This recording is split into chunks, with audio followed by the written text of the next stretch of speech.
It's the end of summer. It's time for a barbecue.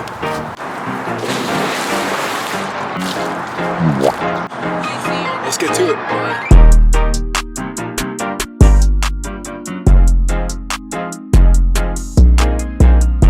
Yes, we finally made it to the end of Corona Summer 2020.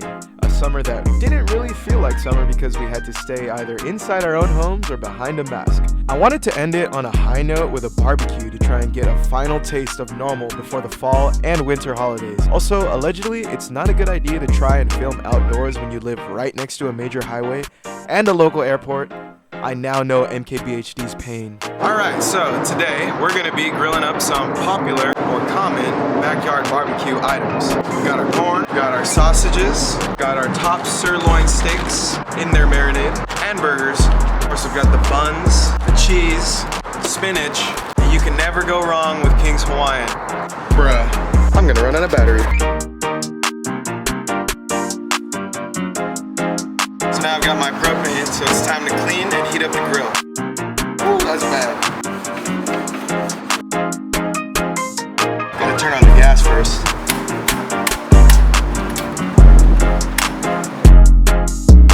We've got our ultimate grilling kit. So now we're gonna let that heat up, get it to a good degree. Specifically, we want to reach the grill setting on the thermometer. Alright, meanwhile, we're gonna season our steak. So what I'm going to do is I'm going to use one of these Kansas City Steak original steak seasonings on one. I'm just going to do a simple black pepper and sea salt on the other. I'm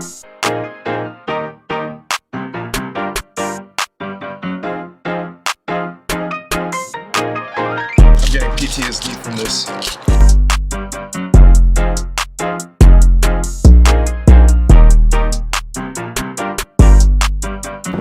Now we're going to throw it on the grill.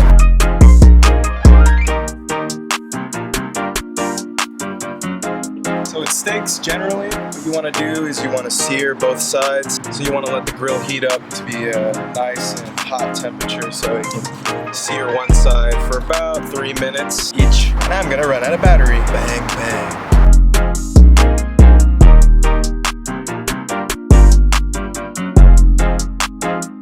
So you want to get all the sides of the steak to make sure that there's a nice sear, especially on the fat side.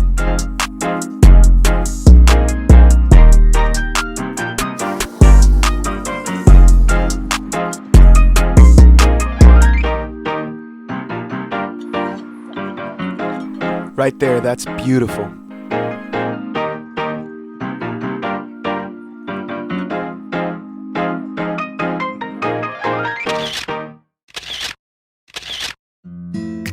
We're gonna season our burgers. I'm gonna do salt and pepper for the first one.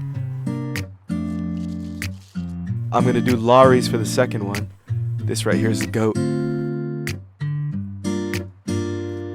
And then I'm gonna use the rest of the steak seasoning for the last burger. So now we're gonna throw these on the grill.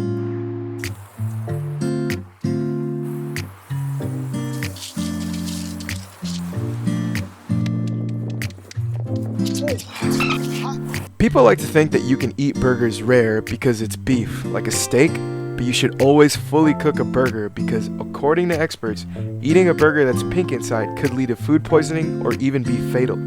The reason for this is that bacteria live on the outside of meats, so when you sear a steak, this kills the bacteria, but as the meat is minced up into a burger, those bacteria could still be living on the inside.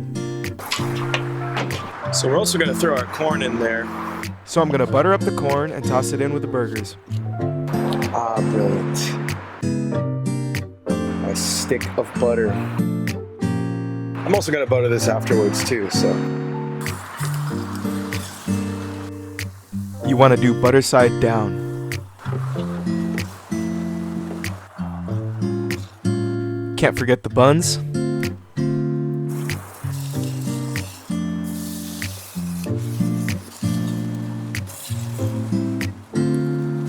Finally, the cheese, smoked provolone.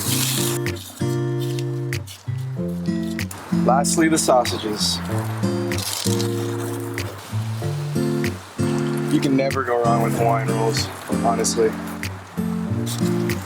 Oh yeah, our buns are really nice and toasted.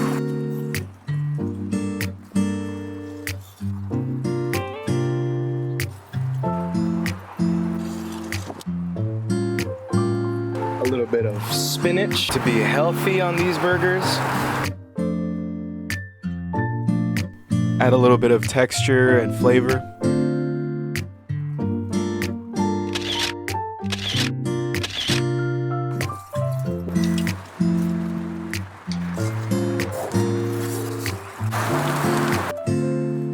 So before you flip these corn, you want to butter them up.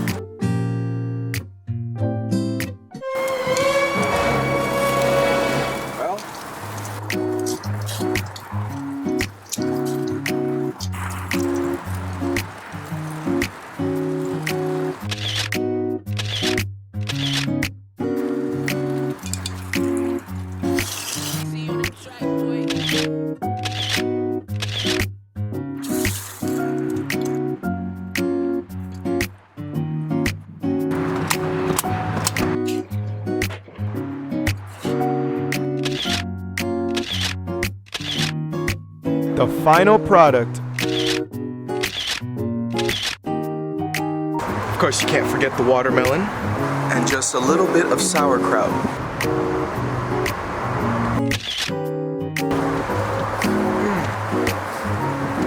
What a beautiful way to end summer. Gotta try that steak first. The steak came out perfectly. It cut smooth and melted like butter in the mouth. The chicken apple sausages and sauerkraut pairing is a great combination of savory, sweet, and tangy.